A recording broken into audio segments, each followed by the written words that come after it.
Bien, entonces, ya que habíamos terminado el juicio oral, lo que era el juicio oral propiamente tal, pero yo les había dicho que en esta clase, no obstante haberlo visto ya, digámoslo así, el grueso del procedimiento ordinario, porque nosotros lo que hemos estudiado hasta ahora es el procedimiento del proceso penal, ¿ya? Y dentro del procedimiento ordinario de este proceso penal, encontramos todas estas etapas, fases, que de una u otra manera, digámoslo así, hoy día garantizan un debido proceso en cuanto a lo que es el juicio mismo, ¿no? El juicio oral, qué sé yo. Entonces, por eso que uno ve hoy día, ve de manera general lo que son, por así decirlo, antes de entrar al régimen de todas formas. Me parece que habíamos quedado, como bien estoy viendo en pantalla, el estándar de convicción, lo que era el estándar de convicción probablemente. ¿Y por qué les dije que íbamos a ver por último, a propósito del artículo 340, que ya vendría siendo la última fase de lo que analizamos en su conjunto, que fue el sistema probatorio? Porque el sistema acusatorio penal hoy día, lo que es el juicio oral propiamente tal, está directamente ligado al sistema probatorio. De manera, no hay juicio oral sin prueba, ¿me entienden? La prueba es lo principal, al extremo de decir que exista juicio oral para que exista un debido proceso, tiene que haber prueba. Y entonces el juicio oral se vincula o se conceptúa como un test a la evidencia, ¿me entienden? Es en definitiva una verdadera revisión de la prueba. Y por cierto, si la prueba o las evidencias logran ser creíbles, en el caso de la culpabilidad logran superar este estándar de convicción o alcanzar este estándar de convicción, no duda razonable, por cierto, la persona va a ser culpable, de lo contrario no va a ocurrir aquello. Entonces, hoy día cobra singular importancia lo que es el fallo, lo que es, en este caso, la dictación de esta sentencia definitiva. Y por cierto, yo le había dicho a ustedes que, a diferencia de lo que ocurre en el proceso civil, el penal está obligado a analizar toda la prueba. Y en ese análisis que va a ser de la prueba, ¿cierto?, se genera esta doble fase, ¿no? Estos dos momentos, un momento previo que es el de la valoración de la prueba probablemente tal, y luego el momento siguiente vendría siendo el guión del estándar de convicción. Yo también le había señalado en la última clase que hoy día estábamos claros que la responsabilidad civil versus la responsabilidad penal estaban total y absolutamente diferenciadas. Entonces podríamos concluir de que habían estandentes y, por ende, el mejor ejemplo que podíamos dar era que podía la persona no ser condenada en sede penal, serlo en sede civil, porque el estándar de convicción es menos exigente. no está diseñado en el proceso penal o en el Código Procesal Penal hoy día. Eso no significa que no se pueda aplicar, ¿me entienden? Y ahí entonces surge un bonito tema hoy día de trabajo, ¿no?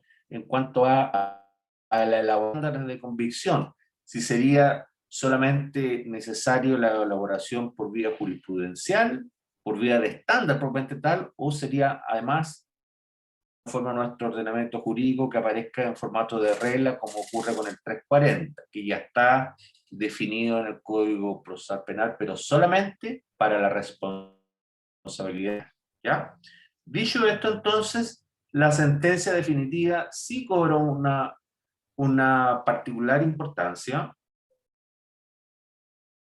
a ser la sentencia definitiva la que le va a dar legitimidad a la actuación del juez, pues, en este caso. Porque a través de la sentencia definitiva, fíjense ustedes que ya no debería de importar tanto, más allá de lo estrictamente necesario, la parte, yo diría, eh, ¿no? El enunciado de las personas que están compareciendo, en este caso, por así decirlo, antecedente previo, ¿no? Sino que lo que debería importar mucho más debe ser la parte considerativa. La parte considerativa está entonces el análisis de la prueba propiamente tal. Y en definitiva, podríamos, y yo le voy a pedir a uno de ustedes que colabore a partir de la lectura, estamos hablando del artículo 342, que por favor me lea la letra B, C, D y E, por favor. En cuanto a lo que dice el contenido de la sentencia definitiva. ¿Por qué digo la letra B? Ahí ustedes se van a dar cuenta por qué es importante la letra B, más allá que sigue siendo enunciativa. ¿Ah? La letra B me atrevería a decir que la única que aparece como importante que es enunciativa, porque de la propia lectura se van a dar cuenta ustedes. ¿Quién me colabora, por favor, con la... Yo le puedo, profesor. Gracias. Artículo 342, contenido de la sentencia definitiva contendrá, letra B, la enunciación breve de los hechos y que hubieran sido objeto de la acusación, en su caso, los daños cuya reparación reclamare en la demanda civil y su pretensión reparatoria del acusado. Ya. Letra C. Por favor, Carolina, ¿Sí? muy breve. La letra B, ¿por qué es importante? Porque la letra B me circunscribe cuál es el objeto del juicio, tanto en materia civil, o tanto en materia penal, como en materia civil, ¿ya? Y al circunscribirme el objeto del juicio, tanto en materia penal como en materia civil, me va a señalar, también es muy importante que dice relación con los hechos. Los hechos. ¿Para qué me preguntarán algunos? Bueno, por ejemplo, para determinar la aplicación correcta o no del principio de congruencia. Lo que antiguamente se conocía como ultra petita, hoy día más lo conocemos como congruencia, ¿no? O sea, tiene que haber una relación entre lo discutido y lo fallado, porque si no hay una relación entre lo fallado, por cierto, en materia penal va a haber total y absolutamente ultra petita, al igual que ocurriría en materia civil. Esto hoy día se aplica mucho porque en definitiva, en buena hora, digo yo, a diferencia de lo que ocurría antes, porque en el sistema inquisitivo, por ejemplo, solamente le pongo un ejemplo, ¿no? En el sistema inquisitivo, y se podía fallar respecto de lo no discutido. Entonces eso realmente era bastante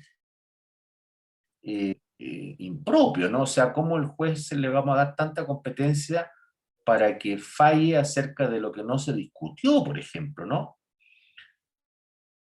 Entonces eso daba bastante que yo diría reclamar, era notoriamente debido proceso, ¿ah?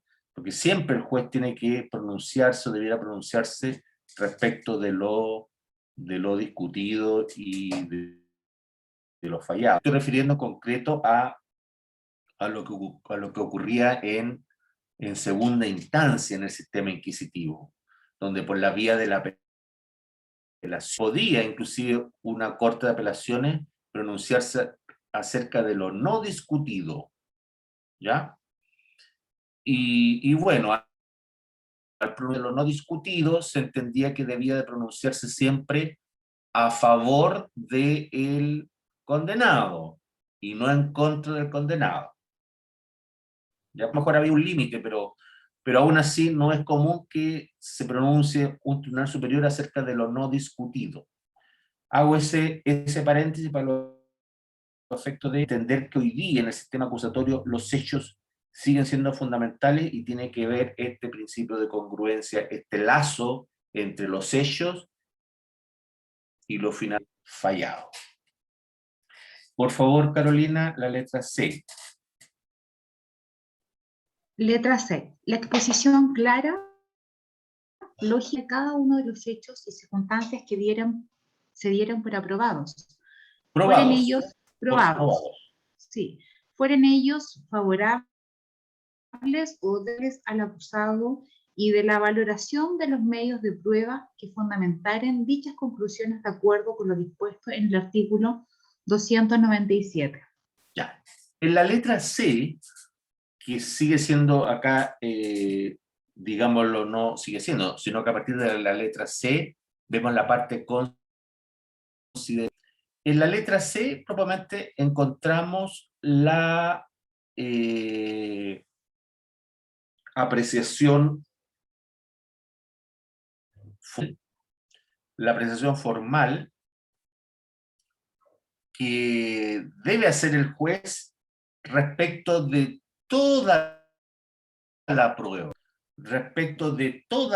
tal cual acá se menciona, dice fueran ellas favorables o desfavorables al acusado. Y por cierto, tiene que valorar los medios de prueba, digámoslo así, finalmente a servir para las conclusiones finales. Pero vuelvo a insistir, valorar toda la prueba, la que sirvió para condenar o no condenar, como la que no sirvió. ¿Ya? Eso es muy propio y diferencia del sistema civil hoy día. El sistema penal se diferencia del sistema civil en eso, en que el juez está obligado a valorar toda la prueba. El juez penal en este caso. Veamos la letra D, por favor, Carolina. Letra D. Las razones legales o doctrinarias para calificar jurídicamente a cada uno de los hechos y sus circunstancias y para fundar el fallo. Ya. En la letra D, entonces vemos diferenciados los momentos. Porque la letra D a mí me acredita, dentro de la parte considerativa hoy día, me acredita la aplicación del estándar de convicción. No sé si logran captarlo. Las razones legales o doctrinales que sirvieron para calificar jurídicamente hechos y sus circunstancias y para fundar el fallo. La verdad que es la última parte en donde se va a aplicar el estándar de cuando el legislador dice para fundar el fallo. Por cierto, yo tendré que aplicar, obviamente, ¿no? Tendré que aplicar las razones legales, tendré que aplicar las razones doctrinales, qué sé yo, pero al final, decir por qué me estoy inclinando por una situación o por la otra. Y es ahí donde tengo que aplicar correctamente la convicción. Entonces, la pregunta que surge ahora es, ¿qué pasa si no aplico el estándar de convicción? Primero, si no aplico el 340, en definitiva, no fundo correctamente el fallo. ¿Contra qué hay particularmente?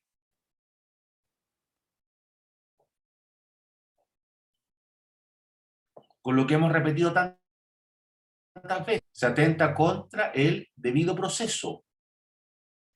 Es una cuestión que aparece como tan obvia, ¿no? Pero a ver, aparecería como tan obvia, pero solía suceder, yo creo más antes que ahora, que los fallos no estaban correctamente fundados. Entonces, de ahí que es importante entender, vuelvo a insistir, la importancia de este estándar de convicción que tiene que estar, sobre todo en materia penal, ya sabemos que tiene que estar porque el 340 lo obliga, y también sabemos que debería de existir un estándar respecto de la responsabilidad civil que pueda también fundamentar correctamente el fallo. Y ahora viene la segunda pregunta, y al menos se van a dar cuenta que la respuesta es similar. ¿Qué pasa si yo aplico un estándar de convicción diferente? Por ejemplo, condeno a una persona hoy día en sede penal, no aplicándole el estándar de convicción más allá de todo, sino que le aplico el estándar de convicción preponderancia de las evidencias. Y entonces la verdad que con algunas evidencias digo finalmente que esa persona es culpable. Eso significaría que lo estaría condenando sobre la base de que existen razonables, no las considero, porque existen evidencias suficientes como para poder entender de que la persona es culpable. Si yo hago eso hoy día, también voy a atentar contra el debido proceso. ¿Por qué? Porque no voy a estar fundamentando debidamente el fallo. ¿Me captan o no? El fallo, cuando el legislador lo exige fundamentarlo, tiene que estar aplicado correctamente el estándar de convicción. Ahora, en mi opinión, tal vez faltó en este artículo poderlo aclarar aún más para darle la importancia que se merece la aplicación del estándar de convicción. Porque de lo contrario, hasta podría formar nuestra tradición hoy día. Yo pienso más antes que ahora, porque cada vez vamos aprendiendo más de estas cosas, pero podría pasar hasta muy superficial el conocimiento de este estándar de convicción o la aplicación de este estándar de convicción. Podría pasar como muy super, cuestión que no lo es. ¿Ya? El estándar de convicción forma parte de uno de los elementos del debido proceso. Y tercera idea, y acá tal vez viene la tercera idea o pienso yo el asunto más conflictivo tal vez, ¿no? ¿No? Basta con señalar la frase cliché, más allá de toda duda razonable, con poder, en este caso, ya sea condenar o no condenar a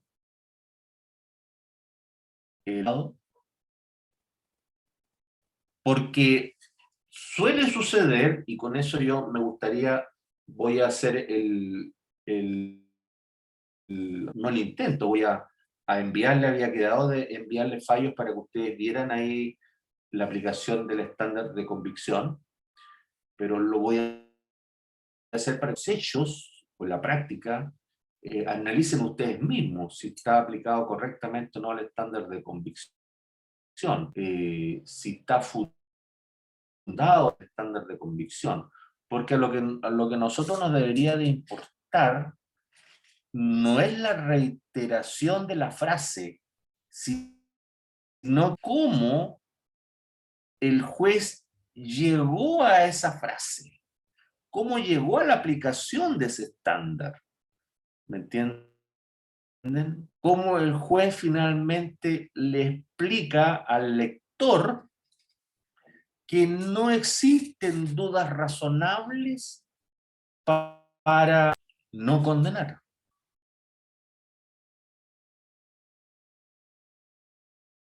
O sea, que no existen dudas razonables, en el fondo, que permitan no condenar. Por ende, debe de condenar. O por el otro, que sí existen dudas razonables que permiten no condenar, que justifican no condenar. Y lo más importante, entonces, ¿cuáles dudas son razonables? Y cuáles dudas no serían razonables. Entonces, por ahí va un poco el tema, o sea, cómo yo soy capaz de entrar en mi fallo, o el juez entrar en su fallo, a describir el estándar de convicción, por así decirlo, al caso concreto. O sea, va más allá de una simple frase, por así decirlo. No sé si me captan. Más allá de una simple frase cliché, en donde por haber puesto esa frase ya se podría interpretar de que sí se estaría cumpliendo con la obligación. Lo que le genera que hay una importante diferencia entre la valoración de la prueba y la aplicación de convicción, porque la valoración de la prueba es una cuestión de forma. Si el juez primero valoró o no lo hizo, y segundo, si la valoró o no conforme a las reglas de la sana crítica. Una cuestión de forma eso, ¿entienden ustedes? A diferencia de la estación, en cuanto, luego de haber valorado toda la prueba y haber aplicado la sana crítica, ¿a qué conclusión llegó en cuanto a sus fundamentos? En cuanto a sus fundamentos. Porque esa última parte no es una cuestión de forma, sino una cuestión de fondo. Y a ver más adelante, pero les anticipo ahora. El estándar de convicción, por cierto, es un proceso y está interpretado como una cuestión de derecho fundamental. Para ser parte del debido proceso es un derecho fundamental. Entonces, si el estándar de convicción no está bien aplicado, no está bien justificado, estaríamos entonces en riesgo de esa garantía constitucional. Estaríamos a riesgo de la garantía constitucional, no la estaríamos respetando. Y por eso entonces podría ser perfectamente causal el recurso de nulidad, ¿me entienden? Entonces, en ese contexto, por cierto, resulta trascendental la aplicabilidad hoy día en este caso, la aplicabilidad juez de la valoración de la prueba y de la convicción que va a alcanzar luego que ha valorado la prueba. Vuelvo a insistir, son dos momentos diferentes. que se logran distinguir a propósito de la redacción del fallo, la letra C y en la letra D, sobre la base que la letra B me debe de centrar cuál es el objeto o motivación. ¿Ya? Y finalmente la letra E, por favor, Carolina. Ya, la letra E. La resolución que condenare o absolviere a cada uno de los acusados por cada uno de los delitos que la acusación les hubiere atribuido, la que se pronunciare sobre la responsabilidad civil de los mismos y fijare el monto de las indemnizaciones a que hubiere. Gracias. Entonces, ustedes se fijan, la letra E ya tiene que ver con la parte resolutiva, ¿no? La parte que dentro de un fallo tampoco puede faltar. La parte resolutiva, ¿por qué me sirve leerla ahora? Porque claramente volvemos a insistir sobre lo mismo, que primero el juez tiene que pronunciarse respecto de todas las acusaciones, respecto de todos los imputados. Y luego tiene que pronunciarse no tan solo respecto de aquellos, sino de todas las acciones civiles y penales. Ahora, la pregunta es, ¿cómo se pronunciará respecto de las acciones civiles? ¿Será el mismo tratamiento? Nosotros ya sabemos que no es así.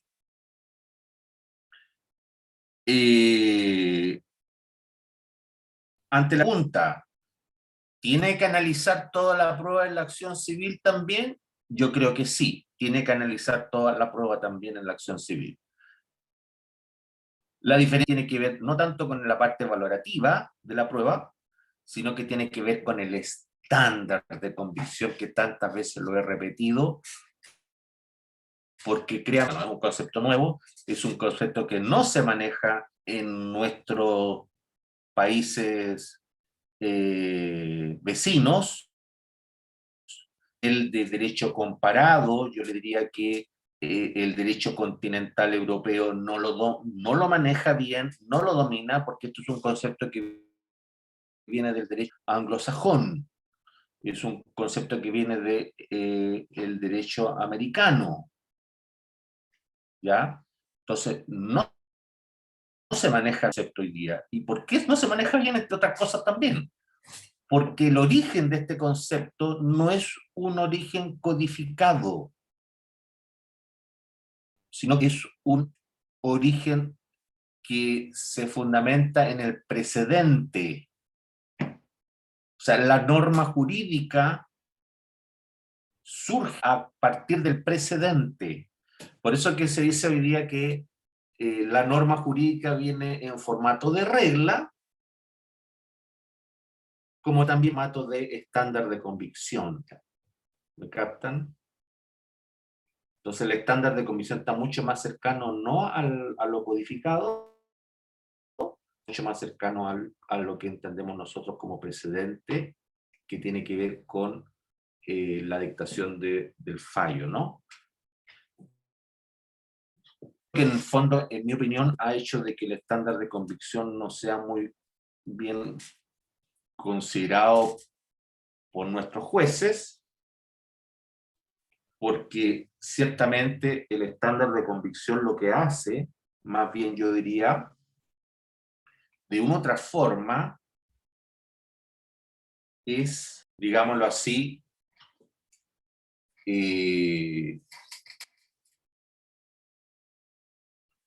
probablemente hasta contra del sistema, del sistema de las características del ordenamiento jurídico.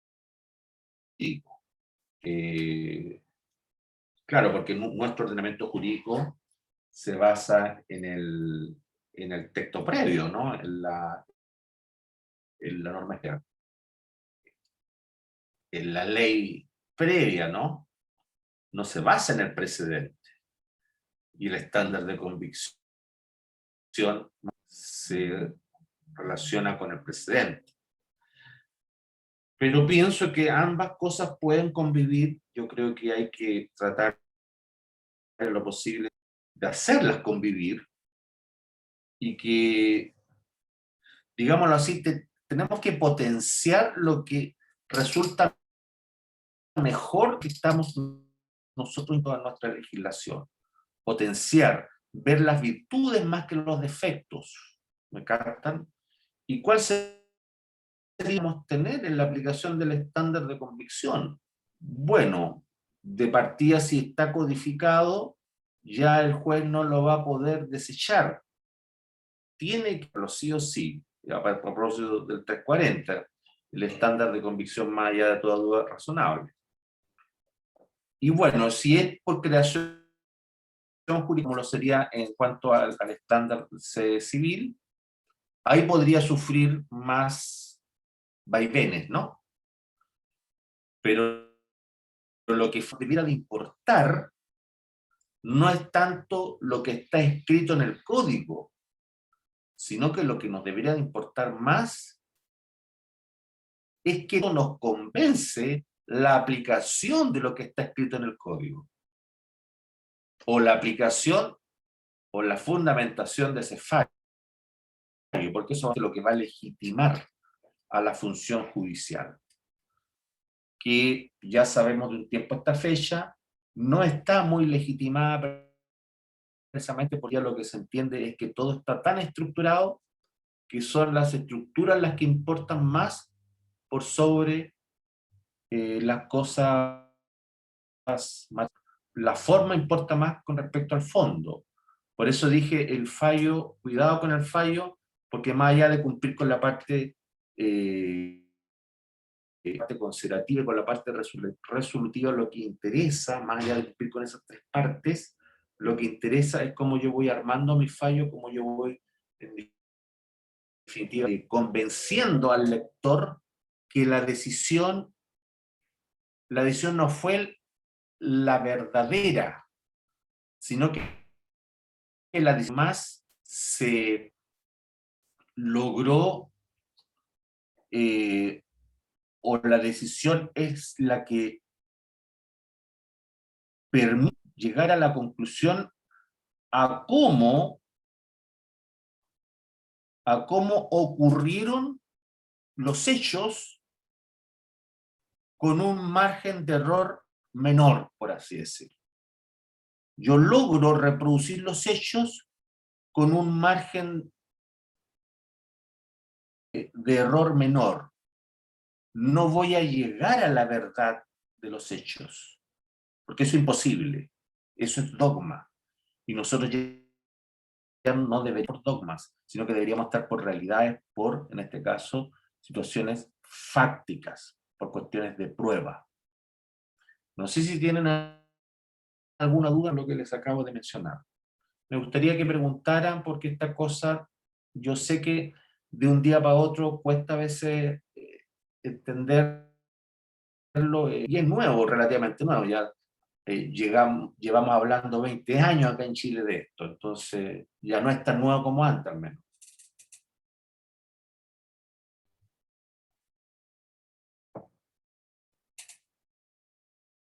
¿Alguna duda tienen? ¿Le gustaría preguntar algo? ¿O quedó todo tan claro?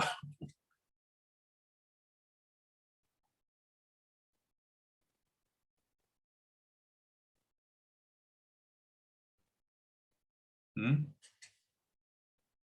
¿Está todo claro o no?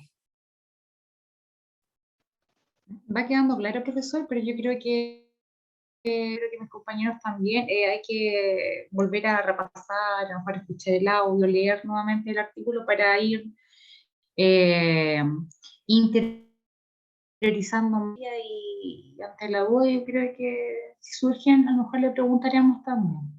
Pero de momento, al menos yo personalmente, voy entendiendo. Gracias por tu intervención. ¿Alguna otra intervención? Me gustaría escuchar alguna otra compañero o compañera, alumno o alumna, por favor.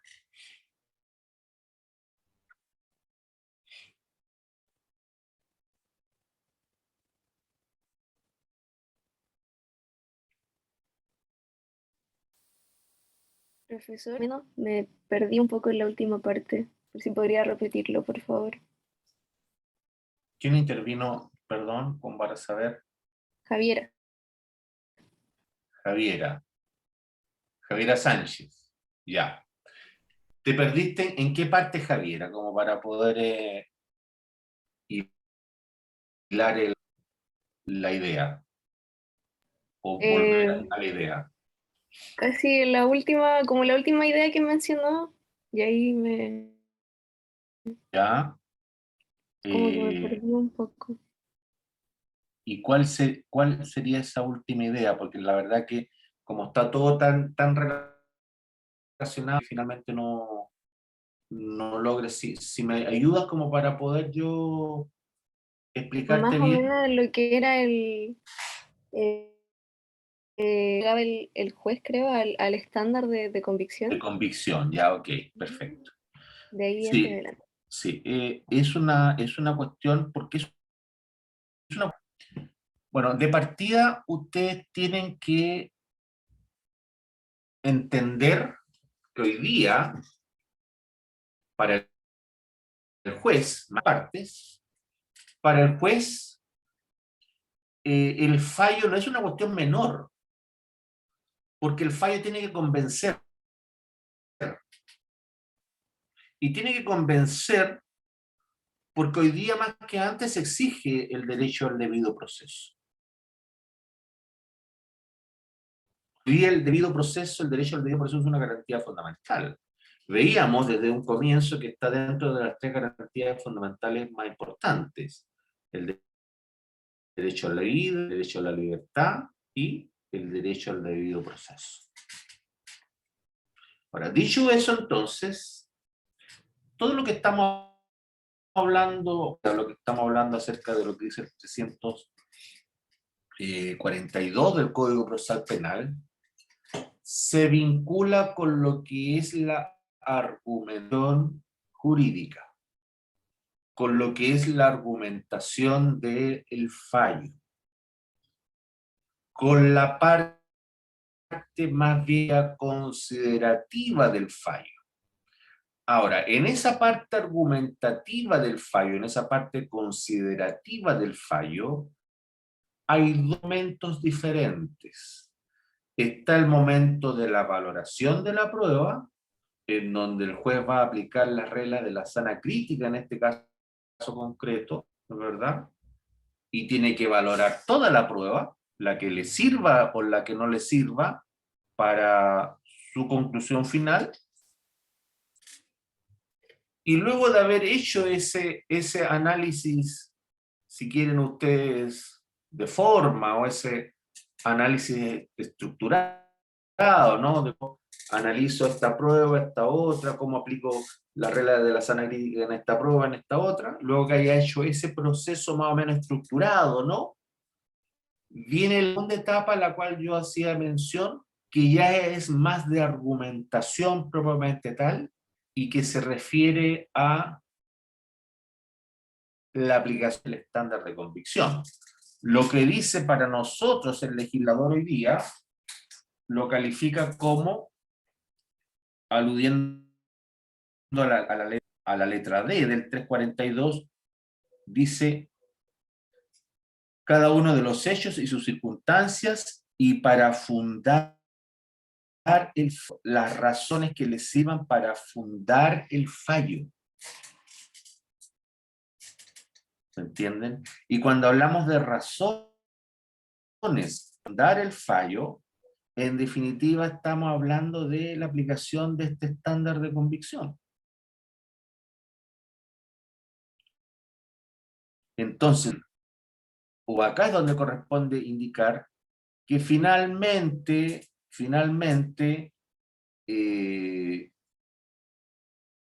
se logró concluir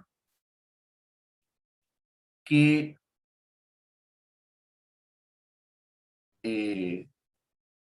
se logró concluir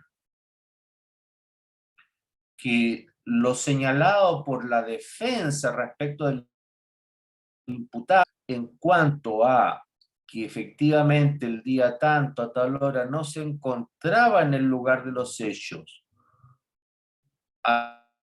habiendo analizado el atestado de ¿no es verdad?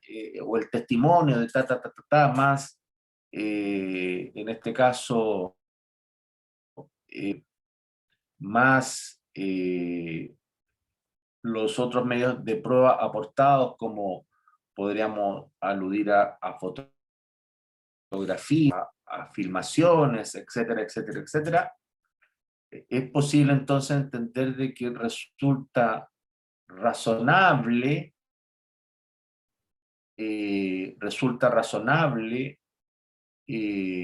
pensar o concluir que el imputado no tuvo ninguna participación en los hechos por los cuales fue acusado y se le pretende condenar.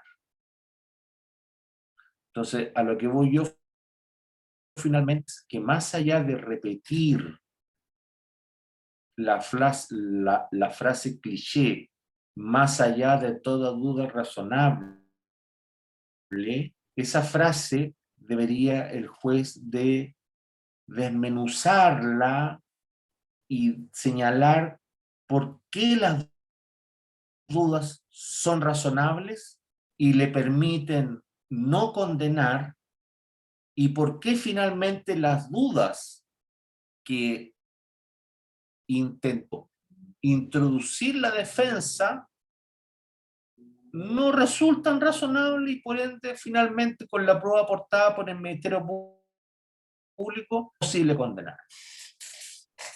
¿Me captan? Es acá donde yo tengo que intentar aplicar el estándar de convicción,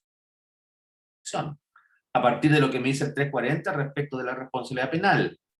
Tendría que aplicar otro estándar de convicción respecto de la responsabilidad civil. ¿Cuál estándar? El legislador no lo dijo, entonces se le debería de permitir a la jurisprudencia su elaboración. ¿Cuál debería ser el estándar? Bueno, es perfectamente posible acudir a la lejana, por ejemplo, donde para la responsabilidad civil solamente se exige la preponderancia de la evidencia, o sea, la evidencia que más me convence es la que finalmente acoger o no la demanda.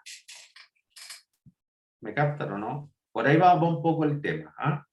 Y entendiendo que la valoración de la prueba, conforme a la regla de la sana crítica, es una cuestión de forma, versus el estándar de convicción, que es una cuestión más bien de fondo. Tiene que ver con una garantía fundamental, el debido proceso. Si yo no lo aplico, estoy atentando contra el debido proceso, estoy atentando con un derecho fundamental. O si lo aplico mal también. No es una cuestión de forma, sino una cuestión más de fondo, ¿me entienden o no? La argumentación propiamente tal del fallo ya vendría a ser una cuestión de fondo y no tanto una cuestión de forma, como se entendía antes, ¿no? Porque antes, yo le diría, sobre todo en materia civil, se sigue entendiendo cuando el fallo no está debidamente fundamentado, estaríamos hablando de un recurso de casación en la forma y no en el fondo, porque no se estaría cumpliendo requisitos de la forma de la sentencia. Pero acá en materia penal ya el asunto cambió, porque la parte argumentativa se relaciona con los derechos fundamentales. Y como se relacionan los derechos fundamentales, o con uno de los derechos fundamentales como es el debido proceso, entonces yo puedo acudir ya a un recurso de nulidad si no se respetó, pero ya no como una cuestión de forma, sino como una cuestión de fondo, porque se transgredieron derechos fundamentales.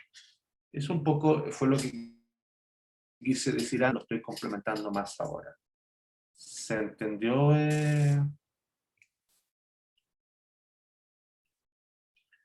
Sí, No, no veo. pero Te sí, diviso, pero no veo tu nombre. ¿Ah? ahora sí lo entendí. Muchas gracias. Ya. Bien, ¿alguna otra pregunta?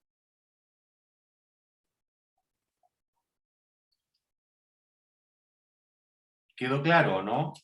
¿Captaron el mensaje último que respecto de la argumentación del fallo, que no es tan solo una cuestión de forma, de cómo está redactada el fallo mismo, sino que una cuestión de fondo ya, hoy día, en cuanto yo aplico el estándar de convicción de manera correcta como fundamento del fallo? ¿Se entendió eso o no?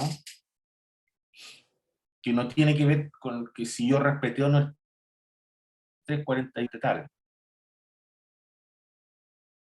sino que va mucho más allá, trasciende mucho más allá a, a lo, a lo que se pretende hacer valer. Más trascendente aún. El estándar de convicción es más trascendente aún, que si apliqué o no, por ejemplo, correctamente la valoración de la prueba, que si apliqué o no la sana crítica, por así decirlo. ¿Entienden o no? Ya. Vamos a continuar en lo que nos queda,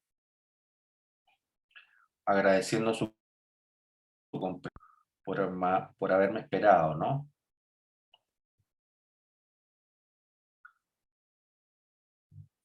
La parte recursiva la vamos a hacer y por ende me voy a quedar con los procedimientos especiales que nos quedan.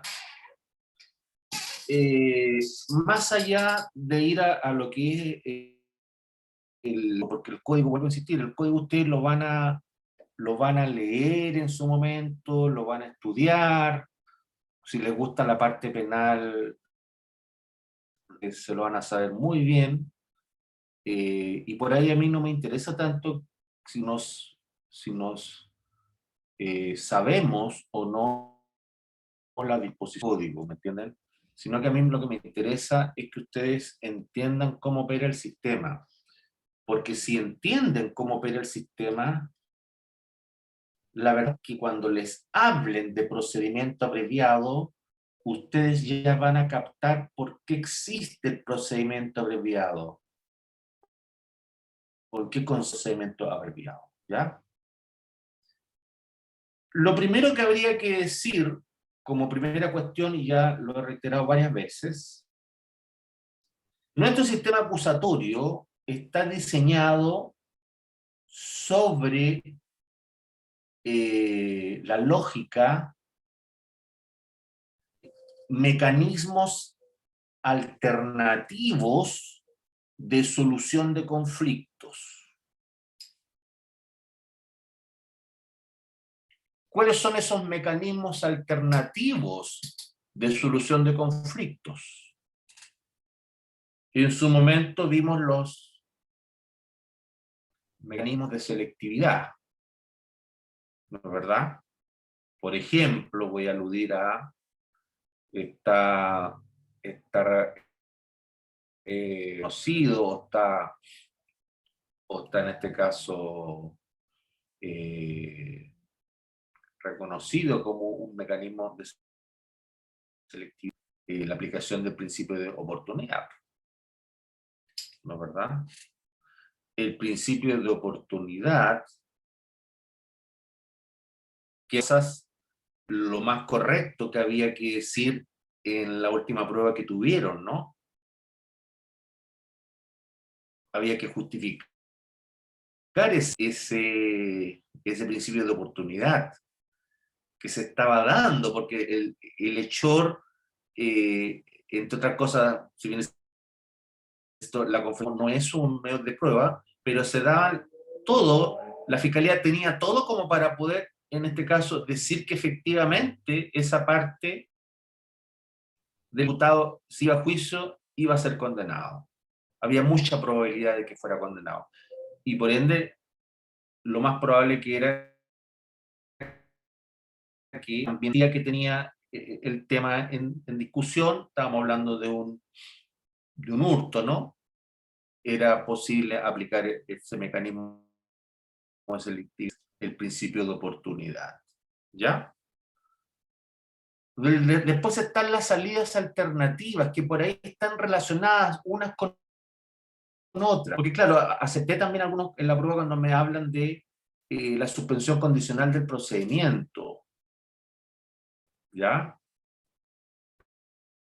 pero también por lo reparatorio. Es más, en mi opinión, tal vez por la naturaleza de lo discutido, era más bien un acuerdo reparatorio, ¿no? Ya no sé si eran lesiones o era hurto, pero era algo menor, creo, ¿no? Ya se me olvidó el ejemplo, pero ahora me parece que eran lesiones leves, lo que decía el caso. Ya, pero ¿El punto cuál es? El punto es finalmente que aquí lo que importa es que el sistema acusatorio fue diseñado por nuestro legislador bajo la idea de mecanismos de solución de conflictos alternativos. ¿Ya? Si bien es cierto, el juicio oral le da garantía a las partes y en particular al imputado, eso no significa que todo va a terminar con un juicio oral y en el camino se van a ir dando situaciones que van a permitir aspirar o lograr estos mecanismos de solución de conflicto. Y mecanismo de solución de conflicto es lo que ustedes están viendo en pantalla. Procedimiento abreviado. Procedimiento abreviado que es la negación, es lo contrario a un juicio oral. Y ustedes me preguntarán, ¿contra un juicio oral? Porque resulta que en el procedimiento abreviado no hay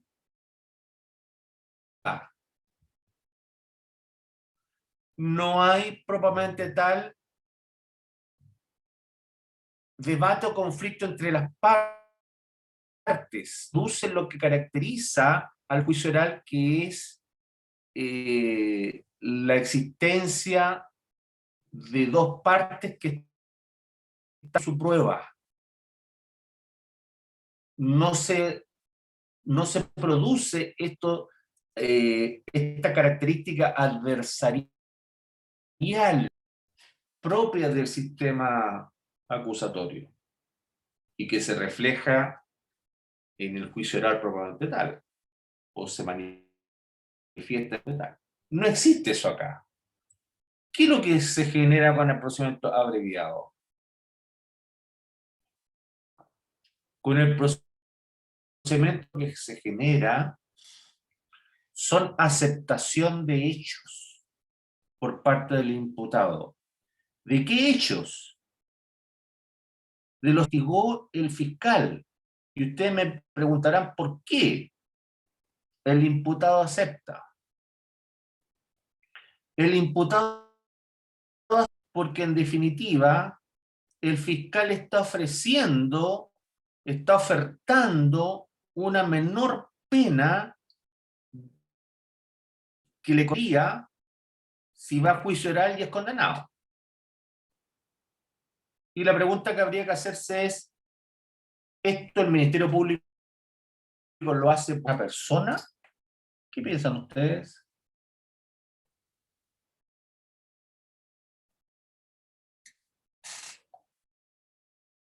Esto ya vamos terminando la clase porque ustedes tienen clase a la hora siguiente, ¿no?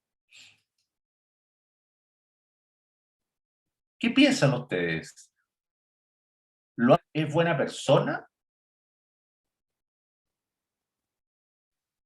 Un compañero respondió en el chat que lo hace porque tal vez no tiene un caso sólido. Claro. Muy bien. ¿Quién respondió?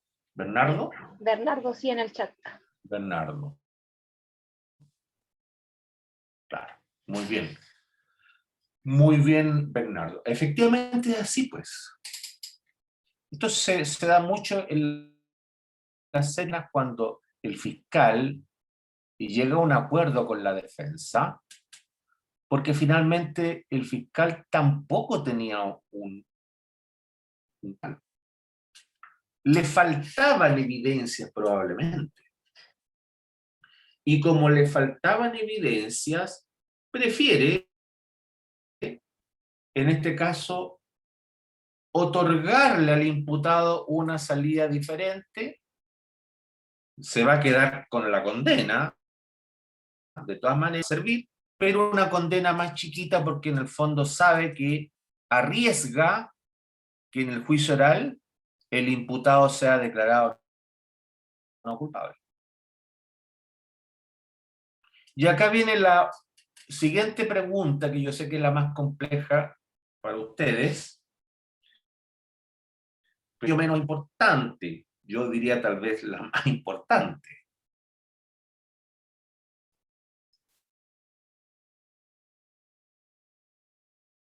El procedimiento abreviado también lo podríamos interpretar bajo una aplicación atenuada de qué. Voy a salirme de acá porque ya estamos. El procedimiento abreviado lo podríamos aplicar también bajo una modalidad atenuada de qué institución importante.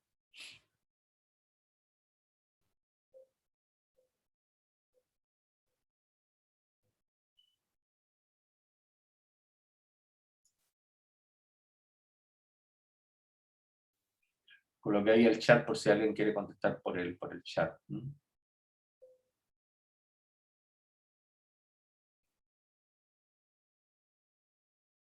Javiera Moya o Hortensia. Hortensia Muñoz. O cualquiera.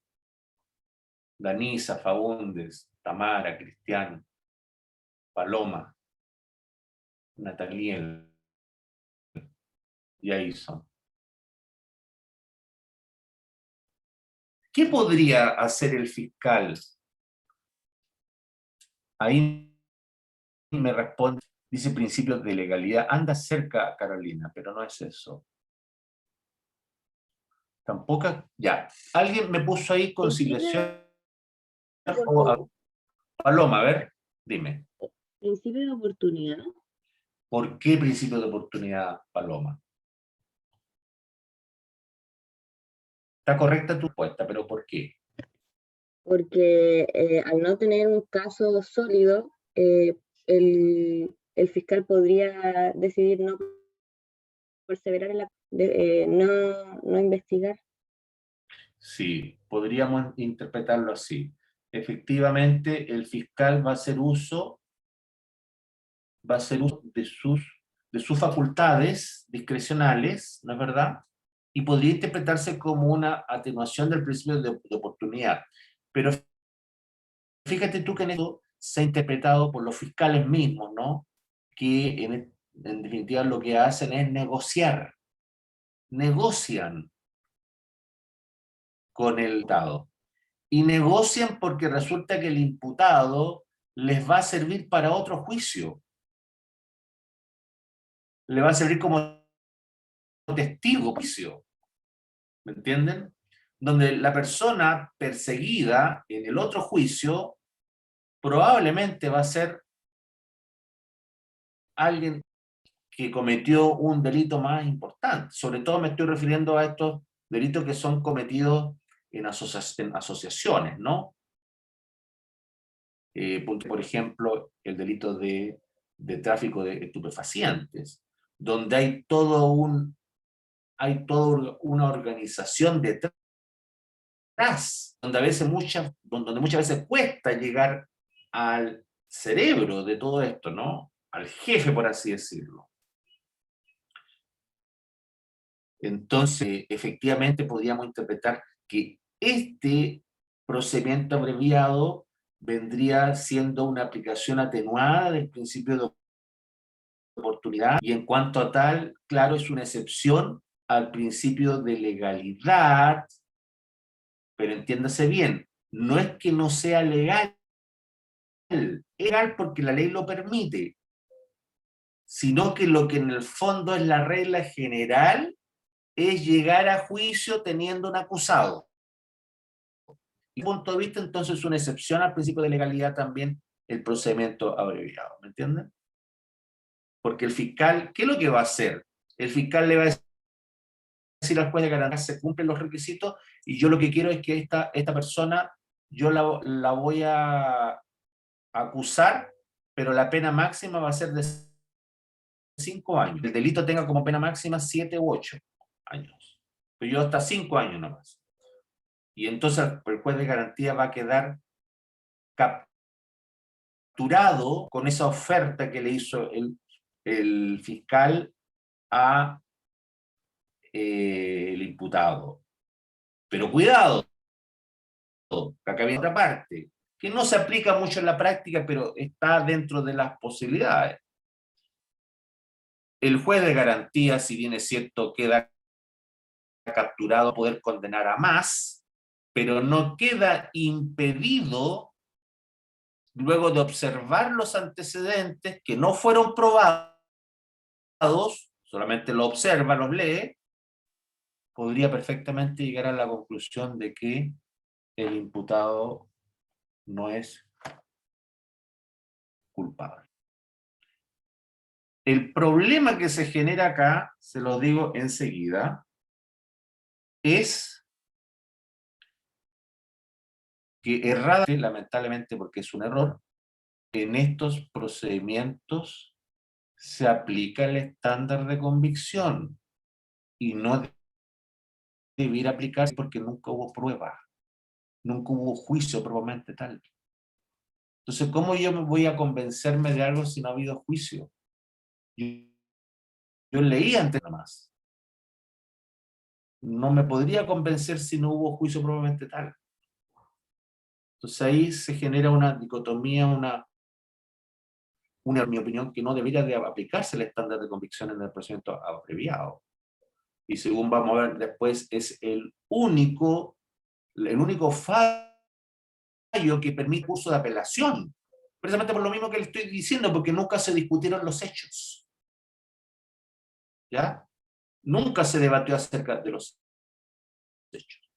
Ya, nos reencontramos mañana, continuamos con esta materia que también es muy fascinante, muy, muy bonita, y cualquier duda que tengan, por favor me la hacen saber, ¿ya? Y gracias una vez más por vuestra paciencia, y gracias también a Daniela que me está colaborando. Yo creo que también, Daniela, mañana te voy a pedir que me con la grabación, ¿ya? Por favor. Okay. Bien, nos estamos viendo entonces. Gracias, ¿ah? Profesor, Hasta luego. disculpe, Sí. yo le había enviado un mensaje respecto a una duda por la primera cátedra, pero para reenviarle el trabajo, pero no Ya. acusé, entonces quería saber si realmente la primera cátedra. Yo creo que me tiene que haber llegado, sí. Ya. De todas maneras, bueno, si no me llegó, te puedo indicar mañana. ¿Ah? Ya, profesor. Voy a Muchas gracias. ver tu correo para acusar recibo, ¿ya? Valeria. Sí, profesor, gracias. Listo. Eso es. Profesor, Chao, Sí. cuídese. Hasta luego. yo no tengo la segunda nota vida lista, Ya. igual que Valeria, Cristian, en la segunda nota. la segunda nota. Y le Tú- reenvié